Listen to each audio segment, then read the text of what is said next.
सर्दियों की एक सख्त रात थी।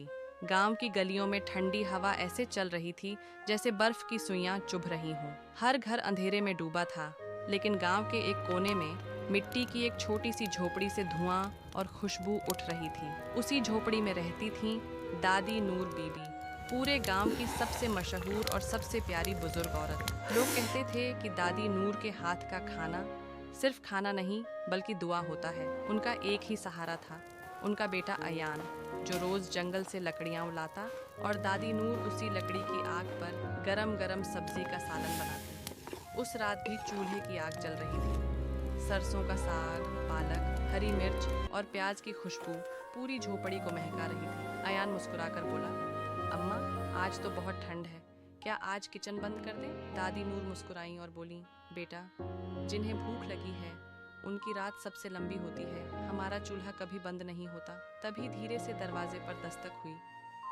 दादी ने दरवाजा खोला तो एक आदमी कंबल ओढ़े कांप रहा था। अम्मा, जरा सा खाना मिल जाए, मैं बहुत भूखा हूँ।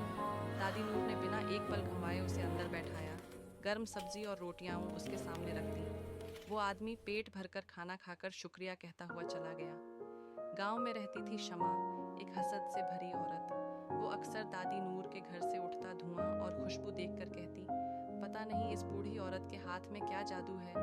और एक दिन उसने अफवाह फैला दी, दादी नूर अपनी सब्जी में काला जादू करती है। गांव वालों ने बिना सोचे समझे उसकी बात पर यकीन कर लिया। न कोई उनके घर आता, न कोई उनके हाथ का खाना खरीदता। दादी नूर ने सफाई देने की कोशिश की, लेकिन किसी ने उनकी बात नहीं सुनी। अयान परेशान होकर बोला, अम्मा, अब हम क्या करेंगे? दादी ने उसके कंधे पर हाथ रखकर कहा, बेटा, सब्र भी एक रिज्क है। अगले दिन अयान को एक विचार आया। सुबह होते ही वो एक बैग में गर्म सब्जी और रोटियां रखकर दूसरे गांव चला गया। शुरू में लोगों ने उसे नजरअंदाज किया, लेकिन जैसे ही उन्होंने सब्जी चखी, हर कोई हैरान रह गया। अरे, ये तो बिल्कुल दादी नूर जैसा जायका है। तभी सबको समझ आया, जायका जादू से नहीं, नीयत से बनता है। गांव वाले शर्मिंदा होकर दादी नूर के पास आए। दादी, हमसे गलती हो गई, हमें माफ कर दीजिए। दादी नूर मुस्कुराई और बोली, बच्चों, गलती इंसान से होती है और माफी उसी को मिलती है जिसका दिल साफ हो। और फिर दादी नूर की रसोई से फिर से खुशबू फैलने लगी। पालक, धनिया, मेथी और हरी मिर्च की महक झोपड़ी को भरने लगी। मॉरल ऑफ द स्टोरी, जिसका दिल साफ हो, अल्लाह उसके रिज्क में बरकत डालता है। नियत और मेहनत हमेशा रंग लाती है।